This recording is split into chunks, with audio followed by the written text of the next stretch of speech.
Gavin Lux out for the year? Yeah. Where have you been? Oh, I didn't know he was out for the year. I just Are you saw that kidding me? flash We're across my really TV. starting the pod where you stay something that was announced like 10 hours ago. Torn ACL, guy. Oh, I didn't know it was that Who knew? serious. I thought he sprained something. Yeah, no, he's cooked for the year, unfortunately. Done. Yeah. I do feel bad for him. But anyways, okay. So It's a good organic start to the show. Wait, it is organic. That's true. Because I saw you like hesitate. You're like, should we not start yet? Because you just saw the news. I was like, what just happened? Yeah, Gavin Lux is out for the year for the Dodgers after like his knee just went a completely opposite way than it should have yesterday as he was rounding second, going to third right before he got to third base. Unfortunate for the Dodgers, but thankfully this is a Mets podcast and it is episode 49, I believe, in Queens. Myself, 40, alongside Anthony Recker and Joe Ceraulo.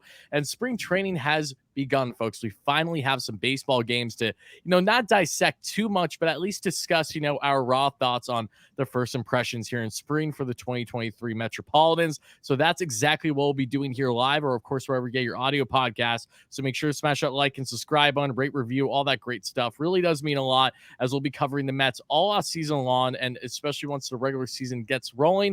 We'll be covering it after every single series, recapping and then previewing the upcoming one. A lot of content coming here for the Believe in Queens show. A lot to get into, especially on the kids and Ronnie Mauricio and Brett Beatty. That's going to be a big headliner in this one. But before we get into it all, make sure to smash those buttons. And of course, have to let you all know that today's show is brought to you by BetOnline. BetOnline is your number one source for all your sports betting needs. So make sure you head over to betonline.ag using promo code BELIEVE at BLEAV. That way you get yourself a 50% off welcome bonus. Bet online, it's where the games begin. Now, folks, let's officially let the show begin. So my question to both Rec and you, Joe, I'll start with you, Joe. When you think of number 49, the Mets, who's the first player that pops in your mind? Oh, that was his number, right? I had his shirt. John Neese. Yeah, I'm thinking there's one other, but Neese was the first guy to pop in my mind. What about you, Rec?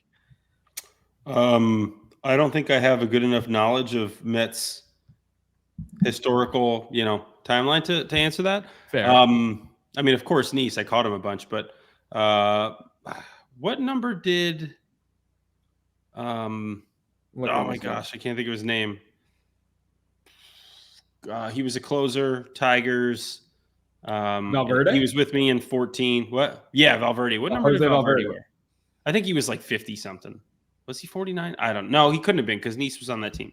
Yeah. I don't even know. I don't know. I don't have an answer for you. No idea. Another one that popped in my head too. Benitez was 49, right? Armando Benitez was number 49 before you were born, Tyler. Yes. Okay. So I did know that one. That's the only two that I could think of off the top of my head. How about Philip Humber? That was six-finger Armando Benitez, right? Didn't he have six fingers? Wait, what? I wouldn't know that. I didn't know that. I mean, Benitez was like just trying to remember if it was him or if it was another guy with the Mets at one point. I think Benitez was one of the best closers in baseball.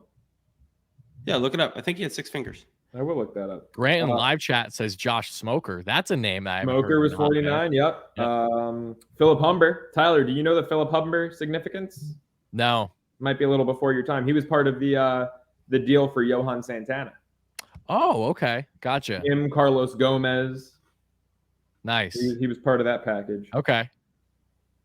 Tyler Batchelor. I remember that name as well.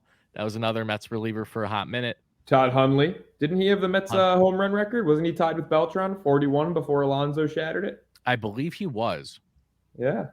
49. Not too many in Mets history. Benitez probably the most notable. Benitez and John Neese. Yeah, I figured that this would be a fun part of the pod going forward. I don't know why we haven't really done it sooner. Like last week, I, of course, was joking about episode 48 not being regarding Jacob deGrom, but something that I do on my other podcast all the time is on the number. We just think about right off the riff, the first player that comes to mind, jersey history-wise for that team. So next week will be, episode 50. So we'll talk about that one then.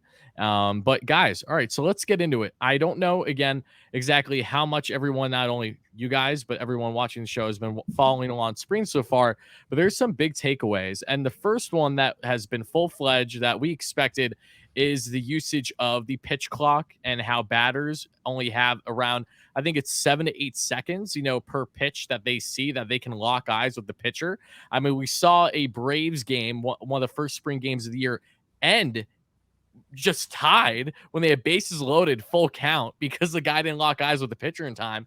Then we saw it today, actually, earlier on in the Mets loss to the Astros. One of the Astros batters had that same issue happen, and it was a called strike 3 for him based on the automatic strike zone. So I guess my question for you, and I'll start with you, Rec, is do you think that this is going to be something that will be an increasing problem throughout the year, or do you think the players are going to be able to adjust fairly quick, not only from the batter's point of view, but also the pitchers? You think of guys that take their dear sweet time, like Karinchak for Cleveland, for example. I mean, he wasn't even able to ask for a ball, and the clock was still going, and then he was charged with a ball because of that. So let me just hear your raw thoughts on that overall and how it's looked thus far in spring.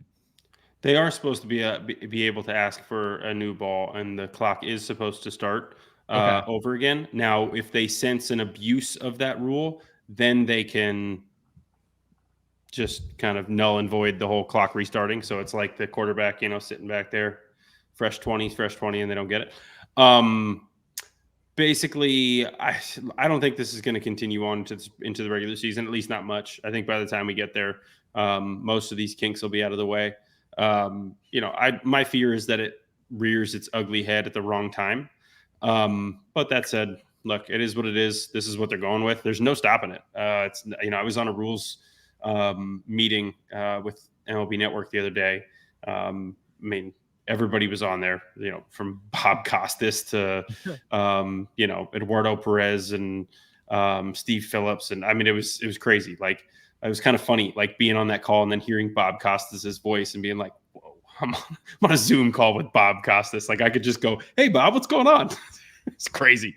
But yeah, no, I think as far as, they relayed to us, it was literally, this is what it is. We're not stopping it. We're going to enforce it. And there's not going to be any like tinkering along the way. There's not going to be, we're not planning on changing things around mid-season if something isn't working right. These are the rules, we're sticking to them, and that's it. So yeah, no, I mean, I don't see it changing, and I certainly don't see it continuing to be a problem, because the players are just going to have to get used to it and do it, because it affects the game. I mean, it literally affects the game. My problem with the way it's structured right now, and I heard, I was on MLB Tonight the other night, and Bo Porter was comparing it to, he compared it in our meeting call to the shot clock in basketball. He compared it on the show to the play clock in football. The problem with that is those sports inherently have a clock associated with the end of the game. And so having a clock make sure you stay on pace, it ensures competitive integrity. But in baseball, having the pitch clock, it does nothing with competitive integrity. It's all about just the aesthetics of the game, and therefore, penalties associated with it against the game that interfere with the game, a ball, a strike, a balk, whatever. That's tough. Like, it's different. That's a completely different, that does not exist in other sports. And so to me, because baseball is not a clock sport, I mean, even though there is a clock in it now, it's still not a clock sport. Like, you could play forever. And because of that, there's still something to it. Like, I like it. I like the pace of play. I like that it's faster. I like that the games are ending sooner. When I'm doing pre-post at some point again, I'm going to love that the games are ending earlier. Like, that's fine. Yep. But I do worry that something's going to happen throughout the course of this season and others, where it's going to be like, whoa, okay. That was unnecessary, because you don't want a game to end under the circumstances like we saw with Boston and Atlanta. Do we know for the postseason? Do we know if this rule is still intact for the postseason, yes, or if this is a regular? Yes. It is. Yeah, so it's not going to stop. That's where I would be a little worried. Is if we get to October and we get to the playoffs and it's the 9th inning and a count starts off 0-1, or a 3-1 count becomes 3-2 suddenly, because someone's not ready, or vice versa. If a 2-1 count goes to 3-1, like, I don't like it for the playoffs. I love it for the regular season. I will. Well, and the thing is, you assume that if these guys are going to do it all season long, that come playoff time, things will just move faster anyway. Right. So there's not a need for it. That said, I guess I understand the idea is, look, if we're doing this, we're all in, and we can't segregate. We can't say that the playoffs are that much more important than the regular season by saying we can't do it in the playoffs, even though that's what they do with the Ghost Runner. Right, exactly. I know. It's a great point. I know. It's I didn't even think of that one. That's a fantastic point. I mean, it's interesting that that's the line they've taken, and I get it. I do, but it's like you've already said that the playoffs are more significant in the fact that you aren't allowing the Ghost Runner out there. This isn't that much different. The fact that you're penalizing someone for, maybe not getting in the box in time, at least competitively, is just weird. So, yeah, I mean, I'm glad that I'm not a part of it anymore. I'm glad look, if I had to, I'd make the adjustments. I'd be fine. But there's going to be that, like, there was that one time for me in AAA where I got strike 3, boom, you're out. And I'm like, what the, like, I'm literally trying to get set in the box. My foot wasn't getting in, like, right. But there's nothing you can do. And what's funny is the clip today, I wasn't watching the game live. I had other stuff going on, but I saw, a clip of the Astros batter. Was it Diaz? Got called strike 3. And, they were on Lindor at the time. He was mic'd up. He was talking. And then, it happened kind of in the middle of that. And then they went back and they showed like a replay. And I don't know if this was accurate, but it was at like 10 seconds and the batter was staring at the pitcher. So I don't know like when the violation occurred, but it didn't look like a violation according to that. Yeah, it didn't. I don't know. It was a surprise. Yeah. So it was very weird in that instance because I agree. When I was watching, I was like, what is going on here? And that's something wait, was there a runner on base there when it happened? Because if there was a runner on base, he's supposed to look up at like 12 or 13, right? Right, because then the clock goes from 15 to 20 if there's a guy on base. Yeah, and I think he's supposed to look up 5 seconds earlier. I didn't even think of that until now. Maybe that's why. So, okay. Yeah. Man, I don't remember if there was a runner on or not, because like I said, I wasn't watching live. I just saw the clip. So yeah. And again, in my opinion, at least, I do like it for the viewing pleasure, especially at home. I think for me, the biggest debate, and this is just about the pitch clock as a whole, because throughout spring games on average, they have been right around a half hour faster than the normal baseball game in all the years prior, which again, as a baseball connoisseur like myself, I don't mind games being long. However, watching at home and again, doing what I do, doing post games after almost every game, I do enjoy that, especially when it's going to be later night games. That's where it's going to come in clutch for sure. For me, at least, and I wonder if you guys would feel the same or different, is the actual at the ballpark experience is what I think I'm not going to like about it. At least for me, I'm in a unique situation. I don't live by Citi Field, so I have to take a little bit of a hike just to get there. And now you're telling me that on average games are going to be a half hour faster when, yes, I'm going to be watching the entire game, but you also want the experience. I'm going to go and probably spend at least an inning somewhere getting food, getting drinks or whatever, talking with some people. And then before you know it, the game's going to automatically be going faster than how I initially would like it to just, again, enjoy the ballpark. I'm going there for more than just watching the game at the end of the day, because Citi Field, it is a nice atmosphere. There's things to do there. So, Joe, question you, how do you feel about that exactly too, from the viewing experience at home to what it will be like more than likely at the ballpark itself? I actually like it, and I kind of think that you should like it even more than I should. Back when I was living on Long Island, I mean, I could get home from a Met game once I hit the highway.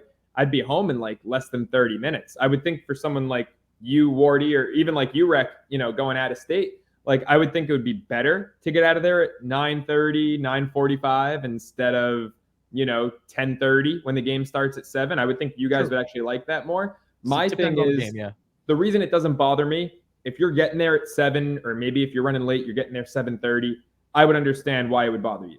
But I always got to the ballpark, 7:10 game, gates open at 5:10. I'm there at 5:10.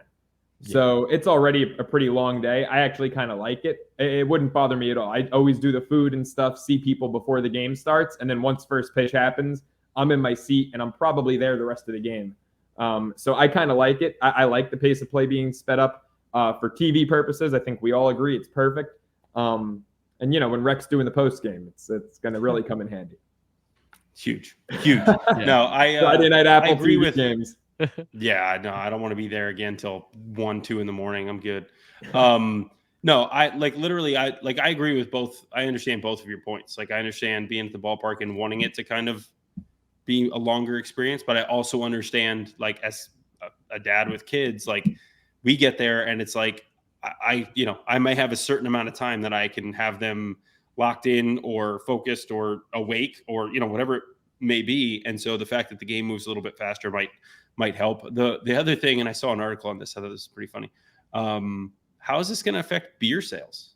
Like, they stopped beer sales in the 7th. And now, like, we're talking about that being pretty much 20 minutes earlier. Like, that's 20 minutes of beer sales of $15 beers, like $20 beers, whatever they are. I don't even know. That's going to be quite the hit when you really think about it.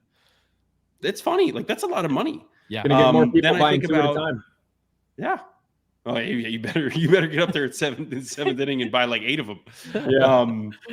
It's interesting. Because then you talk about some advertising. I always thought there was an ability for baseball to do more bottom line advertising throughout the course of the action, like in between pitches or, like boom, pop things up, and just new ways to make money and bring in revenue through advertising, like regional networks, yada, yada, yada. We see some of these ones, some of these places going out of business now anyway. Bally's apparently broke and AT&T is broke and like they can't pay to keep their contracts. So it's interesting. I think there's going to be ramifications that last and that we're not even thinking of, that Major League Baseball isn't thinking of. And we're just going to find out, throughout the course of the season, how everything kind of, molds together.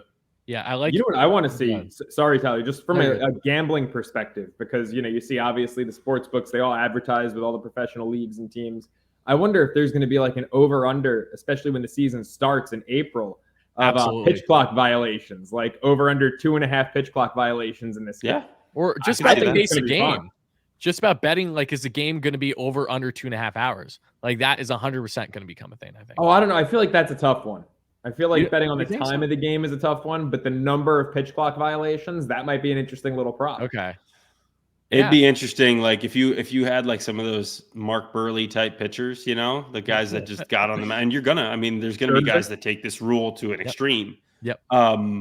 It's gonna be interesting. Like you're gonna have some under 2-hour games again. Like it's gonna happen, and we're gonna be, what the heck? It's gonna be Max Scherzer, I think he's already come out and said how much he loves it, and it's funny because Quintana today was saying how much he didn't like it. Yeah, you're being me to the point, Joe. I was gonna say, speaking of pitchers, let's talk for a second about Quintana, because if you looked on social media today, you would think that Jose Quintana, is the worst pitcher on the planet Earth, as we would expect, because he gave up 5 earned runs in 0.2 innings for his first outing of spring. And that kind of, led me to this discussion here, because his response, as Joe, you were about to allude to, was that, yes, he's not really comfortable with it yet, something that he needs to still get acclimated and adjusted. And he's in a unique situation where I don't know exactly how I feel about it from a fan perspective. He's going to the World Baseball Classic, so he might have one more start before he goes to the WBC representing Colombia.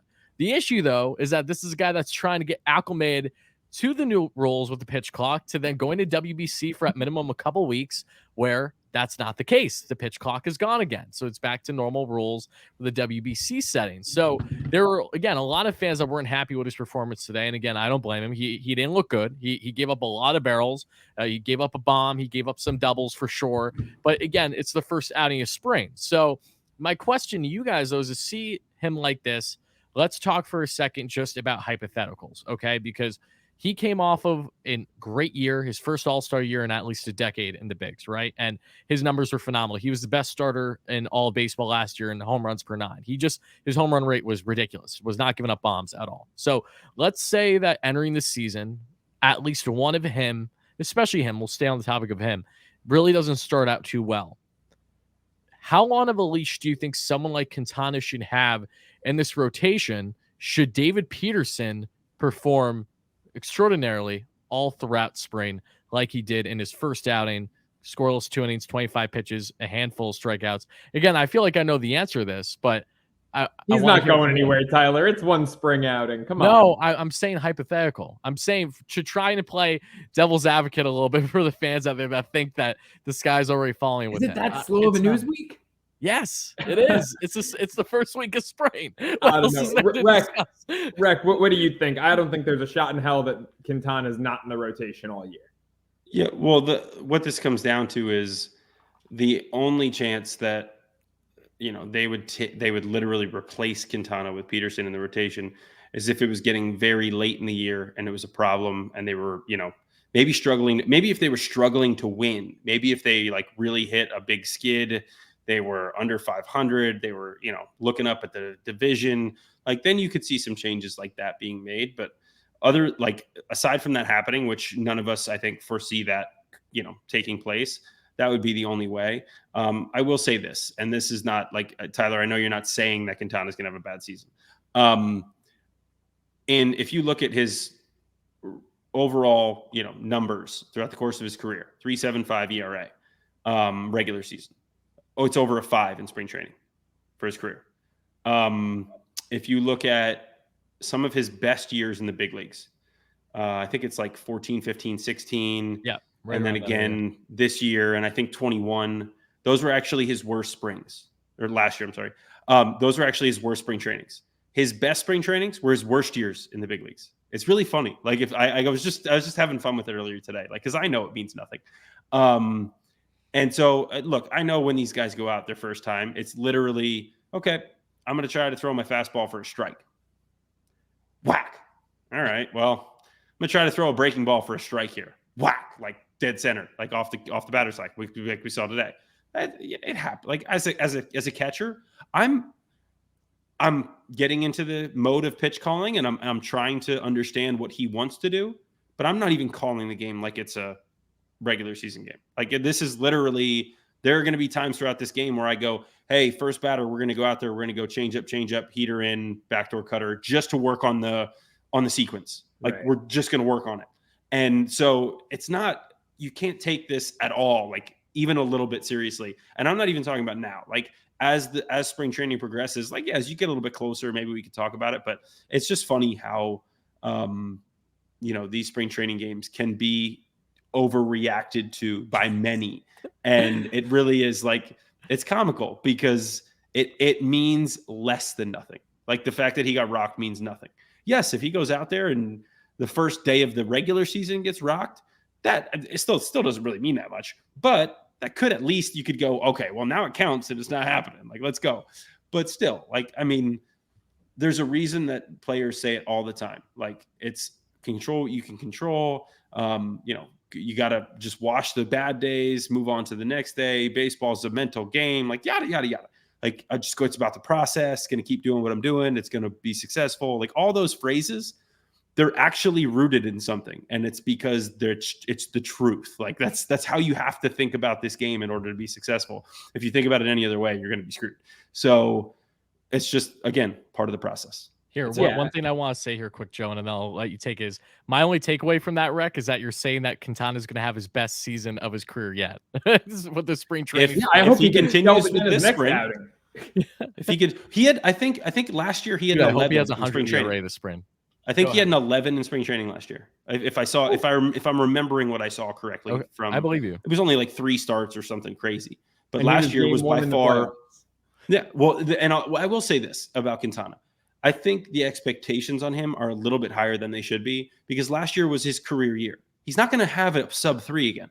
Like it's not going to happen. I think he's going to have a 3.5 at minimum. It's like, he has a 3.75 for his career. Like, I would say expect that. And if it's better than that, great. Like, and a 3.75, if you're really worried about a guy having a 3.75, like, your expectations are too high. Like, for what his role is with this team. Like, that's too much. He's supposed to be the 5th starter. If your 5th starter has a 3.75, you have the best staff in big leagues, period. End of story. So that's what I would say about Quintana. Like, don't worry about it. He'll be fine. Yeah, I mean, 100%. Look, if he's got a 6 ERA in June, talk to me about Peterson. Because I thought Peterson had a great year last year. Longevity was a bit of an issue. Didn't go that deep into games a whole lot, but his K rates were up. I mean, Tyler, how many times are we betting on Peterson? Like, over 4.5. Yeah, I remember those texts we were yesterday. 7 in the 4th inning. K rate was up. Also though, would kind of hit a wall in like the late 5th, early 6th inning. give up some crucial long balls. I remember a game against Atlanta where he was zooming, 5th inning rolls around, Olsen just screwed him to center. I will never forget the ump for that game. That still yeah. pisses me Or off. even the game I was at, Mets Dodgers, where they actually won the game. Peterson, Buck pulled him in the middle of the at bat against Mookie because Mookie hit a foul ball where he just dicked it, pulled it down to left field, was just a little early, and then Buck pulled him mid AB. I forgot who he put in, but it ended up working out. So yeah, Peterson, that's my big concern with him. Like, stuff's great.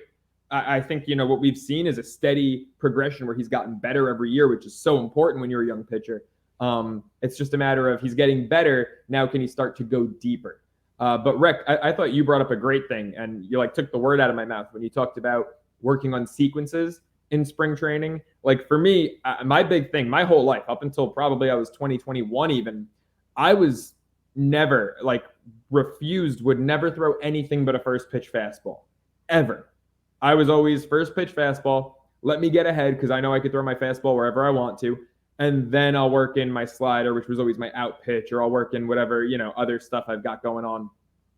Spring training, exhibition games, this is always the time to be like, hey, I want to see if I can throw a first pitch slider because we're playing, these guys early in the year. They know my tendencies. They know I throw first pitch fastballs all the time. Let me see if I can get my slider over for a first pitch strike because I never want to fall behind 1-0. It's always the most important thing is strike one. Let me see if I can do it with my slider. Let me see if I can do it with a splitter, or maybe I'm working on a cutter or a sinker. That's what spring training is for. Yep. It's for all those trials and tribulations. So spring training 2014, I believe it was, Fernandez with Miami. God rest his soul.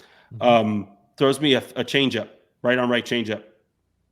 He never did that before, the year before. Right. Threw me a right on right changeup, and I swung over top of it, and I looked back, I was like, changeup?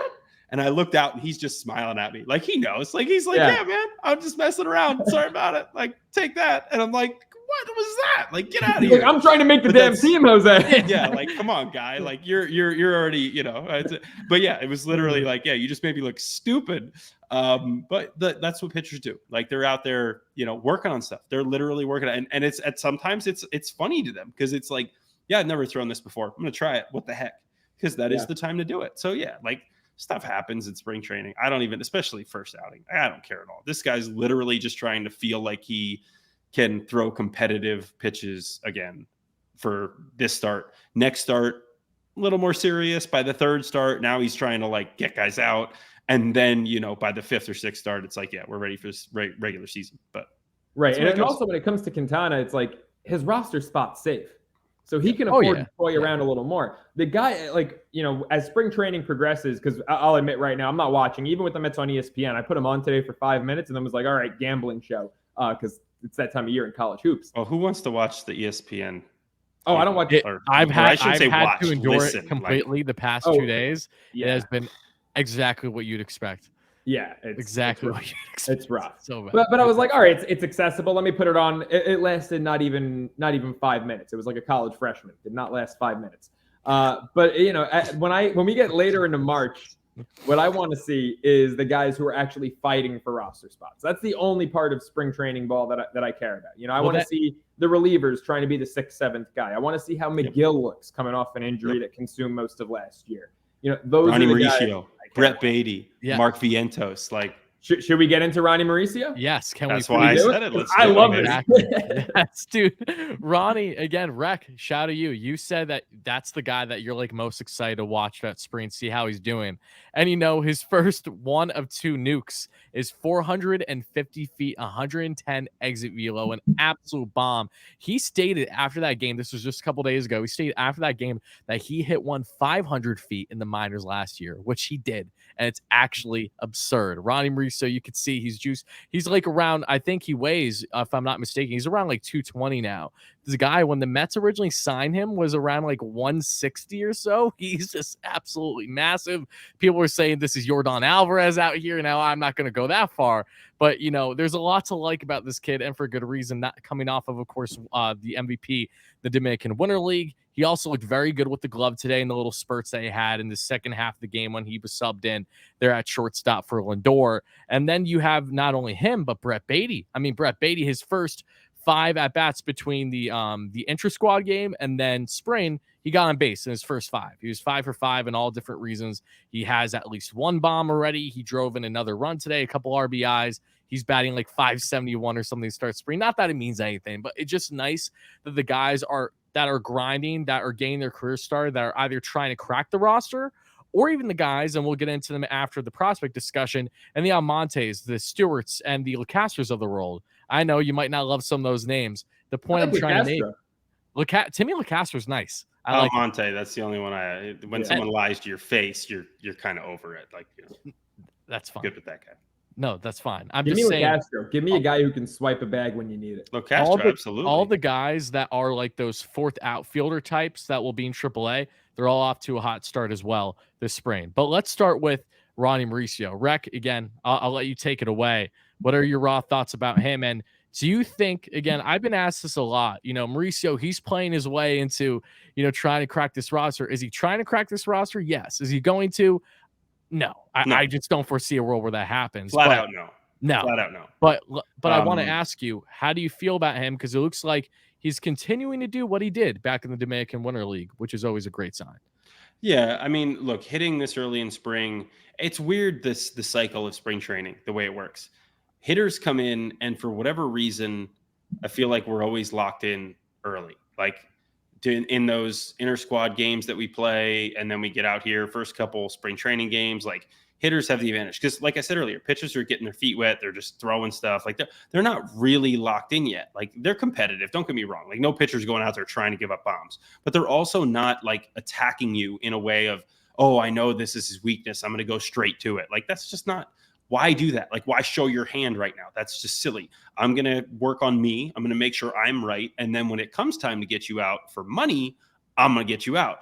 And that's the way like it works. So I don't put like really any stock in offensively in what's going on right now. I love it. I love to see it. It's good to see these guys put in work in the offseason. You could tell they're locked in. That's awesome. To me, with Mauricio, I just want to see him defensively. I want to see him continue to go out there, put in the defensive time, and I want to see how consistent he can be out there, because that's the question mark, right? Like nobody is really questioning whether or not this guy is going to be able to like stand off, offensively in the Major League Baseball. No one's really worried about that. Could it be an issue down the road? But yeah, maybe. Who knows? But that's not what people are worried about. Okay, this kid needs to get defensively efficient, and that's all I want to see. So to me, get the innings, like keep having success. I hope you do offensively. It's great. It's never a bad thing, as whether it means something or not. Like the fact that it doesn't mean anything, that doesn't mean anything, because this is good for him. It's giving him confidence. Like when I had success in spring training early in my career, it was like, yeah, this feels great. I can do this. So yeah, it's always a good thing.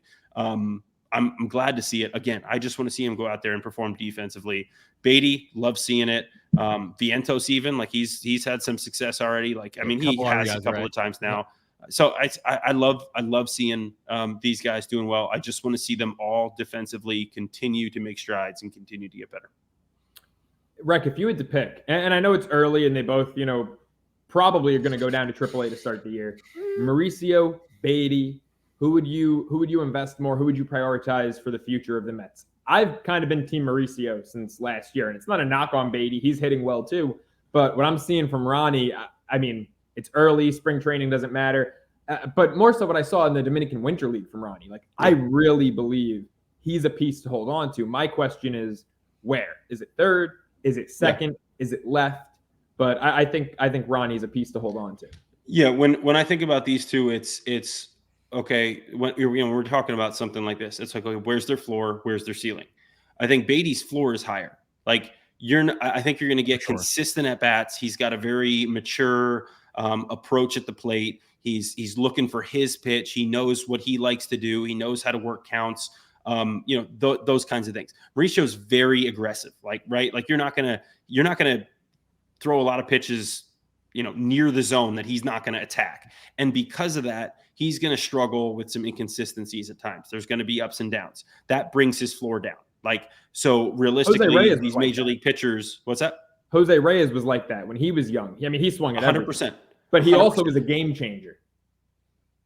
Game changer. And that's where the ceiling, Mauricio's got the higher ceiling. Like the power that you see, the athleticism that he has, the strength that he's built, The fact that he is aggressive, but if you can take that aggressive nature and just not bring it back, but hone that aggressiveness into what you do well, Ronnie, like what you hit well, what you hit for power, do it at the right time in at bats, those kinds of things. It's not about taking it away at all. I remember talking to Curtis Granderson one year, 2014. He was it 14 or 15? He was having like his numbers weren't like off the charts or anything, but I think it was 15 because it was his second year with the team. But every at bat he had was good. Like every at bat you just saw, he never went out of his zone. He never did anything like to fall behind in the count. And when he made contact, it was hard contact. Like he swung and missed a lot, but that's just part of his game. But he made and I asked him, I said, what are you doing, Kurt? What's going on? And he's like, honestly, I'm more aggressive than I ever have been in my career, but I'm just more aggressive to my pitch this year. I've really like kind of locked in on that. And I know where I want to, I know where I want the ball, and I'm 100%. I'm swing, no, swing, no, swing, yes. Like, and that's that mentality. It's really hard to teach, but Ronnie has the ability to do that. If he can take his aggressive mindset and then hone it in, I think his ceiling's higher. So to me, it's, you don't really want to invest in either of these guys yet, right? But I understand the question. And to me, it's like, I appreciate that ceiling, that potential. That's what like gets me excited, because those are the guys who are game changers. Not to say that Beatty can't be, but I just think Ronnie has the ability to be that guy. And to me, that's the guy that I would invest in. Right. And when I say invest, I don't mean like, hey, sign him to a 12-year deal tomorrow. Yeah, I know what I mean is trade deadline rolls around. If you need a significant piece, I'll always go back to the guy we always talk about. If Ohtani is on the table and it's going to be a big package, you can only hold on to one of those guys most likely. Yeah. Who do you? For me, I try to hold on to Mauricio. Yep. In the same way that I also I would not trade Alex Ramirez rule, because Mauricio's also more interchangeable. You can move him to the outfield potentially. You can move him to third base. You could keep him at shortstop. Looking at four positions.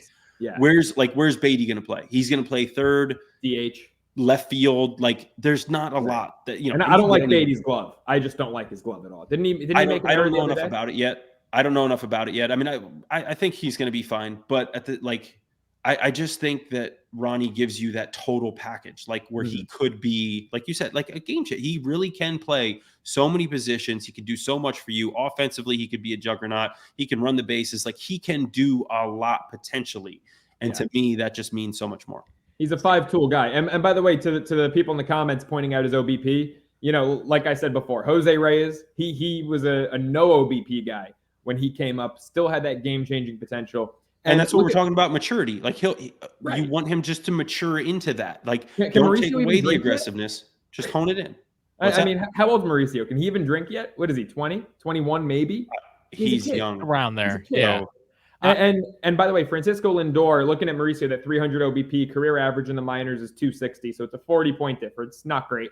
Francisco Lindor, his rookie year, now he had a higher batting average. He hit 313, but his OBP was 40 points higher than his average. Last year, it was 90 points higher. Yep. I mean, this is stuff with maturity and his Lindor's career OBP, 70 points higher. I mean, this is stuff that can be improved upon, can be taught with maturity. Mauricio, that game-changing ability, it just as Grant's pointing out in the comments, 21 years old, that can't be taught. You're that guy or you're not. And Mauricio, I think he's that guy.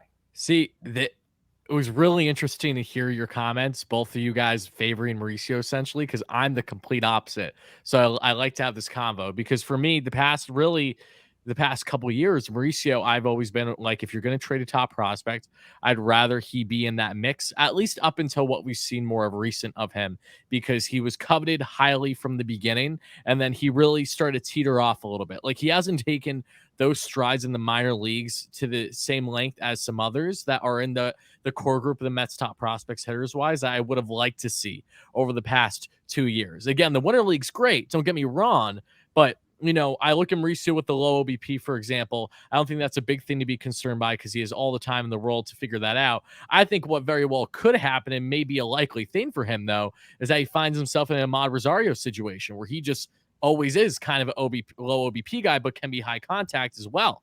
Can barrel the ball last year. I don't know. Rosario had a great year with Cleveland. But and not to mention that this guy has the potential to hit 30. Like, yeah. Oh, you don't have power the like power that. is going to change him. The power is what's changing him. This was initially when the Mets signed him as an international prospect. They viewed him as a high power guy initially. Now you wouldn't think that when you saw his stature because he was only like $160, but also there were some internal things going on with him over the past year that have been not necessarily rectified, but better with some home life. So there were factors that were going on outside of baseball that were taking impact on his daily routine, his regimen, his diet, things of that nature. He's also 20 and in Double-A last year. Yeah. Like,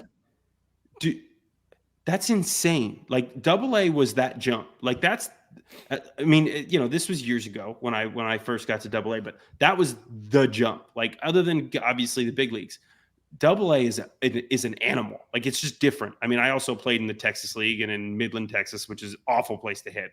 But like, that was a awful place to live too. Sorry if anyone's from Midland, Texas. That place, like that league, it was unlike anything I'd seen up to that point. It was like, okay, now everyone's good. Like, you're not going to get that, slap guy out there just tossing stuff in. Like, oh yeah, I'll just sit on a heater. He can't throw a breaking ball for a strike. No, these guys can throw a breaking ball for strikes. They got nasty stuff. Like, they can come at you. They're not afraid to come in. All that. Ronnie did it.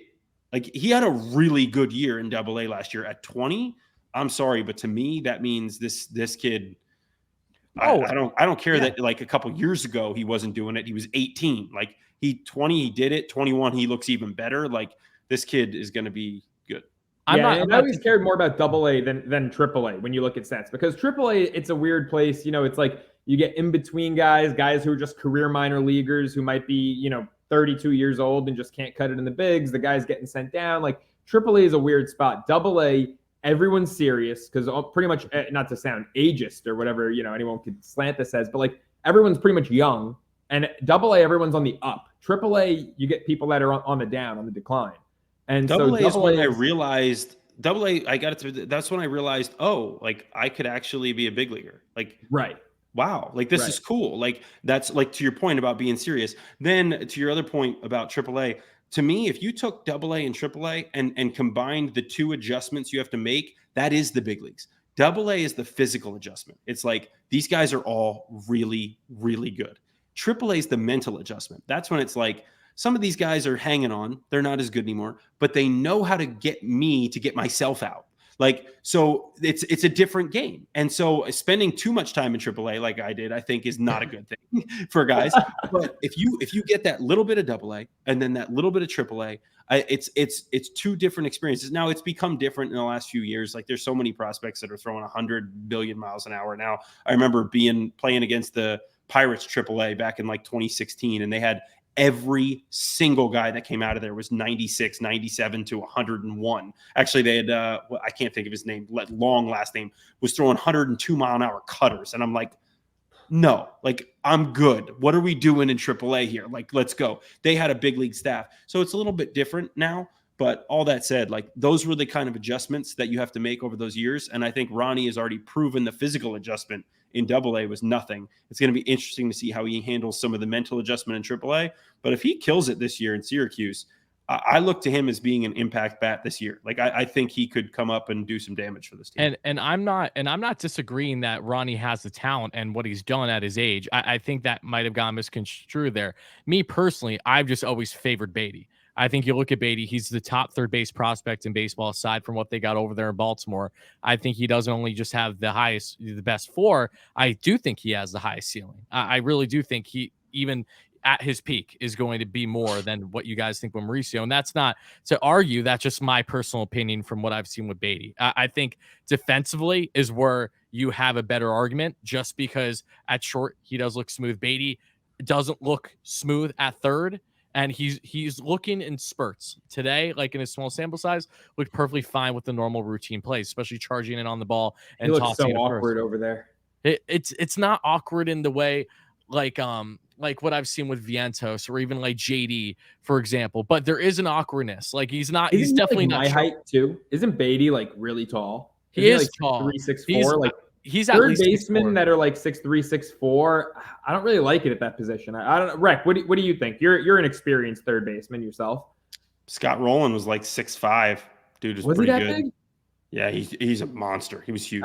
I know Machado's isn't Machado pretty big? Yeah, Machado's like tall. I mean, like, I Correa think would have been like at David the hot Wright, corner Ryan perfectly fine. Zimmerman, like those guys were like 6 feet.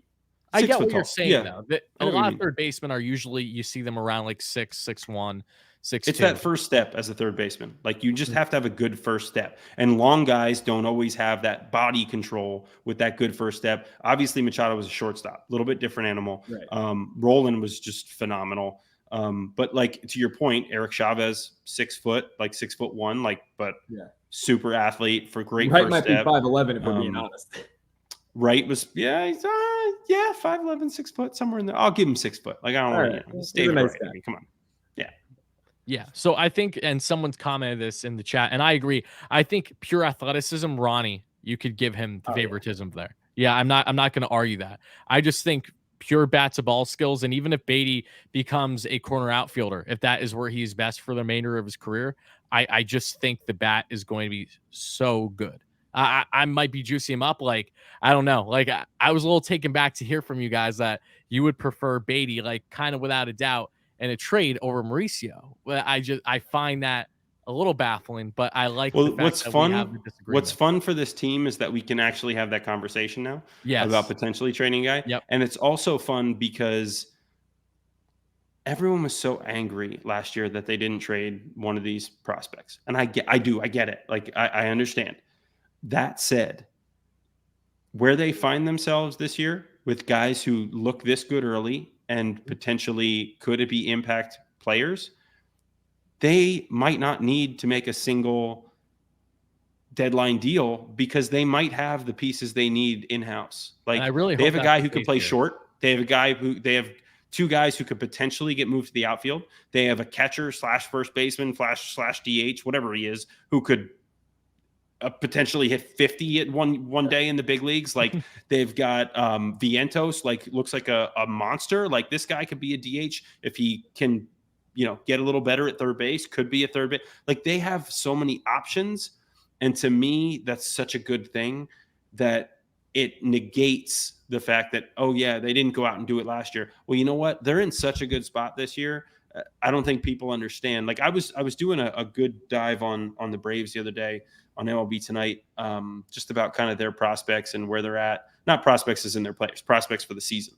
And they have depth. Like, it's a very good team. They're starting, their starting lineup, their starting rotation. The bullpen's really good. Like, they're obviously a very good team. We all know that.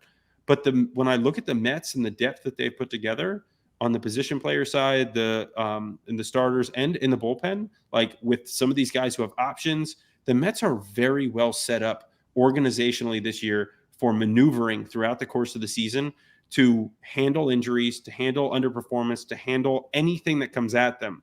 They still don't have like those power bats necessarily right now in their starting lineup, but that said, outside of Pete, of course, and Lindor at times, outside of that though, like, this team is very well positioned because they might find that power, like I said, within the minor leagues, and it's they're in a great spot. The depth is just oozing for this team right now. And that was what I was most excited about heading into the year, not only from the rotation, and for those that are listening and don't know, we will be seeing the debuts of, we just saw Quintana, not great, but we will be seeing Verlander this Saturday and Senga this Sunday. So if you want to make sure you're going to chime in to one specific spring game, I highly suggest you watch at least one of those. Mine especially has to be Senga because, again, we've never seen this guy face, batters here in the MLB. So that's always going to be fun. But he's been making his teammates look stupid so far. Starling Marte looked bad today. And he's touching 98 on the gun already. Like, within his first week there, he was already touching 95, 96. When 98 miles or kilometers? Are they still measuring him? Yeah. He was. Morty, I think you could hit 98 kilometers. Yes, I would hope. Jesus. The mound he was struggling with initially when he came over, but it seems like he's feeling a little bit better there. Again, the baseballs are adjustment because MLB baseballs are quite a different feel than what they have in the MPB, but just very excited. No, they actually attack on their ball over there. They're smart. See, it's almost like having a universal substance that isn't going to give you ridiculous break in RPMs isn't a bad thing. I don't know. Call me crazy. All right, Wardy, serious question. How hard can you throw a baseball? I threw like 80 snowballs today, so I'm ready. Like my arm's good. Oh right, you guys got snow up there, didn't you? Yeah, overnight? we did. Yeah. Yeah, How much snow did you get, Rick?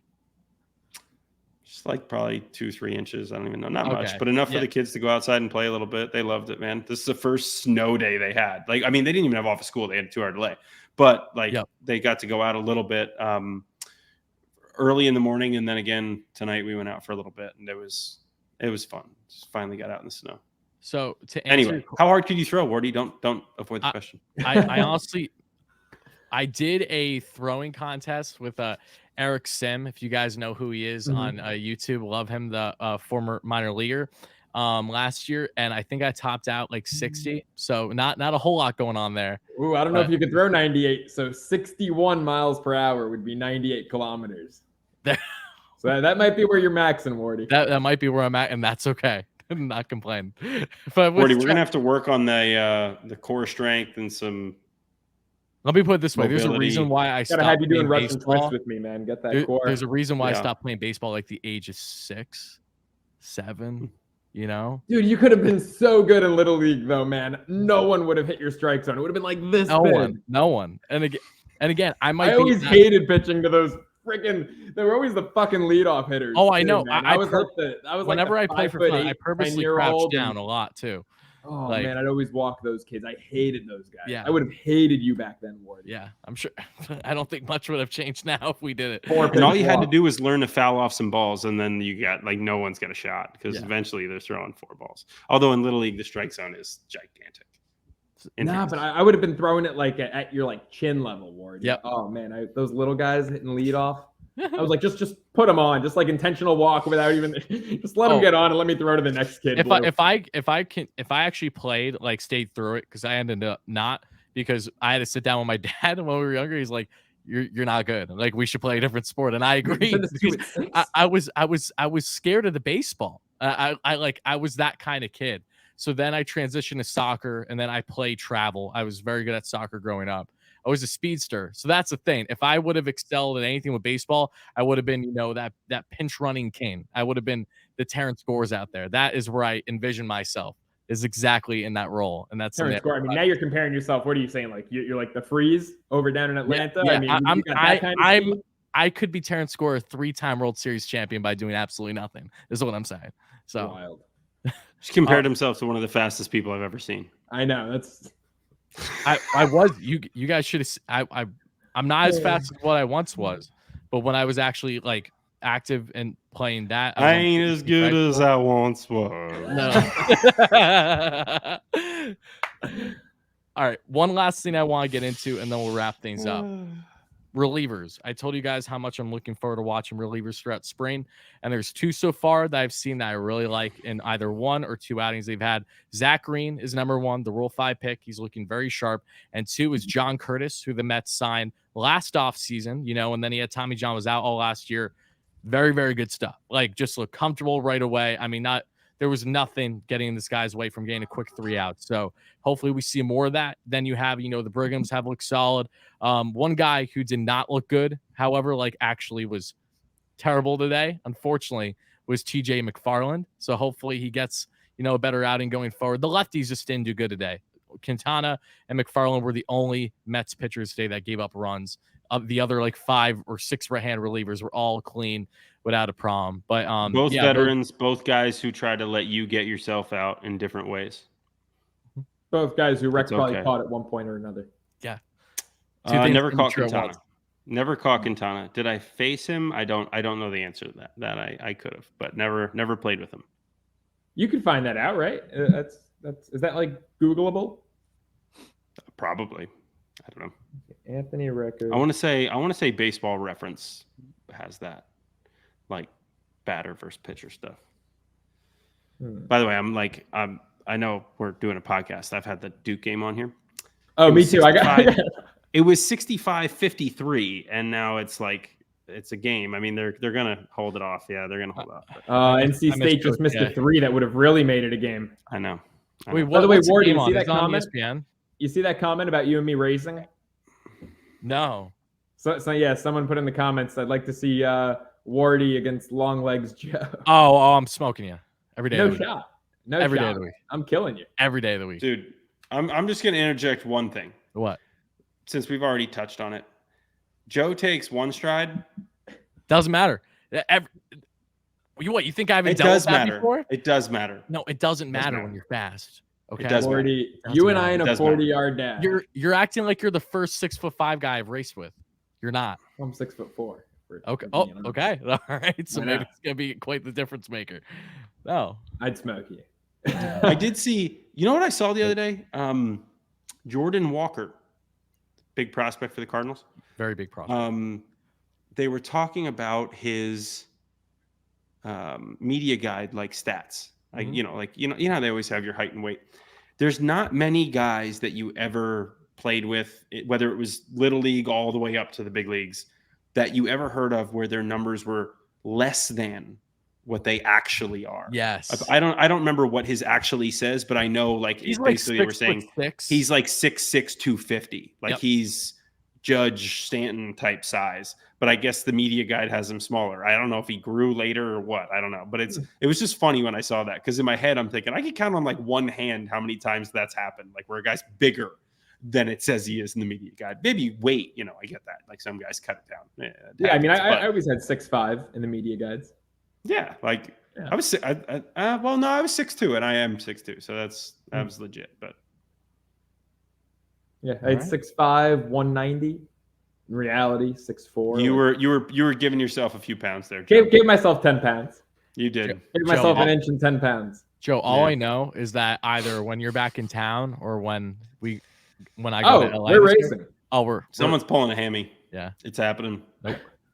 Probably me. One of you is just pulling a hammy. I'm you know what we're gonna do? Honestly, we're all gonna race. I'm gonna race you. Okay. You clowns. Honestly, I'll probably dislocate my hip. I dislocated my hips 3 times, once from soccer and twice from fitness and competition. So I was gonna say twice. I can't say that on the air. No, you can't say it on the air. Oh, babe, my hip. How old are you? 22? Come on, Morty. What? I'm pigeon-toed, if you know what that means. I'm literally pigeon-toed. Reason I'm going to smoke your ass. No, I'm not even joking. No, I'm pigeon-toed. I have been in the past when I would run. So my feet, instead of like just being forward or just a little bit outward, they would turn slightly in. And then if one step a little bit too much, like I'm bolting down the line. I was striker for the years I played soccer. And then one time I was going down the line, I just turned my foot a little too in and pop right out. Yeah, not fun. You see this in the comments. Wardy's already making excuses. No, no, I'm not. Truth. I'm not. I want to pitch to you, Wardy. I want to see if I could pinpoint that strike zone of yours. No, I'm gonna just lay on the dirt. Yeah. Well, you did. I guess I'm the de facto catcher in this situation. I mean, of course you are. Given the fact that it's kind of what you did. I pitched too. Played third base. Sorry about it. Big third baseman. Ian Desmond loves you as a pitcher. He does. I love him as a hitter. Good for him. Good with that. How tall? How many times did you pitch? Was that your only time? That was my only time in the big leagues. What did you get clocked at? I could probably go back and find that. Do you know? I don't. 80 something. I don't know. Oh, you were in the position players never hit the 80s when they pitch. I wasn't. If I threw the ball 50 miles an hour, it wasn't going to be in the zone. I can't do that. Like I'm not that guy that can just be like, oh, look at me. Like I can't do that. It doesn't work. If I don't throw the ball at least a little bit, like I'm sure I probably hit some like low 70s and stuff. I don't know. But like if I don't at least throw it a little bit, not a strike. Yeah. Not a strike. I get that. Can't just like paint an ephus over there. No. Yeah. I would have hit like I would have done the was it D Gordon that hit Travis Darno and he fell down? Oh, this year. Was it D Gordon? I feel like it was D Gordon. I don't know. Who's D even with right now? Is he and someone hit Travis with like a 50-mile-an-hour ephus pitch and he just crumbled to the ground. Ha ha, funny. But that would have been me. Like I would have hit somebody throwing that slow. It's not. What's good. D Gordon's last name? Is it Strange Gordon? Yeah, D Strange Gordon. Yeah. Gotcha. Someone said Wardy against Vogie. All right, that's an insult. Come on. That's really that's not an insult. Vogie moves, man. Vogie Big dude moves. Well, Vogie he gets going. You have the first step. Let me put it. The only reason why I had success in sports growing up, I did have a decent, reasonable amount of success was because of my speed. I mean, even as a striker, the only reason why I made my travel clubs is because I was fast. Hold on. That was the only reason. Rec, what are you doing with the tongue? You see the tongue when you get that ball back from the catcher? I'm having fun out there, Joe. Like, you got that feeling ball back, myself, and you man. were like, "I'm Anthony Recker, professional sex icon." You got that ball back from the catcher, and you were just like, "Bro, I was feeling myself right there." Yeah, I you was were, pitching in a geez. big league game, I think a few Joe. women Like, were too when they saw that. do you understand what I was doing? Like, you should have You heard felt- Ricky you felt Bonus, like by hot the shit way. is what you Ricky felt like. Bonus was in the bullpen telling me I was hitting mid-90s. Dude, Swear fucking to God, first he was pitch, like, "Dude, 86. you're pumping 95. Like you're pumping 96." Like I First was pitch, like, 86. "Yeah, I am. Let's go!" Like, This is wild. Awesome. First pitch, 86. Fly out to center Was it field. really? Can of corn. No, See, not look first at that. pitch. I'm sorry. First out. It was an 8-pitch AB. You were battling out there. 8-pitch AB. Gotta do what you gotta do. Gotta get those outs, baby. Out number 2 was 85. See? And that was just, throwing strikes. Let me Yeah. get on one. Let me get on a little bit. 84. Nice. Oh, I wow. had an arm. EY was playing left. Yeah. I loved him. Why wouldn't you? That guy. EYJ is a man. That guy had wheels. He's is he still first base coach for the Nats? Junior? He I was thought his last dad year. was a first base coach. Or His am I dad getting- is the first base coach for the Braves. Yeah, that's where. He was. I know he was with the Nats last year at first base. I don't know if he's still there though. That's why I asked. Carl says, I thought we were talking about relievers. We are. Anthony Recker was a reliever. Carl was the 9th inning when he came in. That's right. Bobby G says before we get out of here, I know Thursday is garbage night, but was Monday or Tuesday the other garbage night? Monday night is the night I take out the garbage. Tuesday night is the night I take out the recycling. Thank you, Bobby. Oh. Although, you know what? I have, because to I take forgot them to out take the 2 garbage out separate last days? night. Because I forgot to take the garbage out last night. I have garbage in one can, and then I have leaves and like yard stuff in the other can. So I don't even know where I'm going to put the recycling tonight, especially because it's just there's slush and crap out there That's too. bizarre to me. I didn't know that you have to have recycling out one day and trash the next. Normally that's at the same time for me. Really? It's localized. Depends on your. We do so where I live. We do. It's township does recycling, or our city, town, whatever you're gonna call it. It is a township. But we have to outsource the trash. So that is a separate company. Gotcha. Yeah. All right. We're getting into some really heavy, hard hitting stuff here, guys. That's why it is. This is. Mm-hmm. That's why it's. This is like we've had two beers at the bar. Like, all right, it's garbage night. I gotta head home. All right. Next Final week we'll remarks talk about before we wrap taxes. things up. Final comments? Anything? You done? I can't wait to smoke both of you in a race. Not happening. No chance. All right. Daddy long legs. You think- Emphasis on daddy. You think you're faster than half of the big leagues? Because this guy right here was like 50% speed. I do. You know? I'll take Average that big bet. league speed. Rec, I will never say I'm stronger than you, but I am definitely faster than you. We'll find out. I'll be stronger than you when I have a kid and that dad strength kicks in. You know, it's a real thing. That's also Joe. true. I know I might have a kid out there. I know what you were gonna say, Rec. All right, guys, that's gonna do it for episode 49 of Believe in Queens. We will be back next week to dissect a couple more games for the team in Queens, even though they're in Port St. Lucie right now. Thank you all so much for watching and listening. Make sure to smash that like and subscribe button. Check out Joe Ceraulo at the Ceraulo Sports Talk podcast, coming out weekly. Always having great guests on and doing great things there. Make sure to check out Anthony Recker on MLB Tonight when you're not watching him here. And we'll talk to you guys again real soon. Let's go, Mets. Peace out, guys.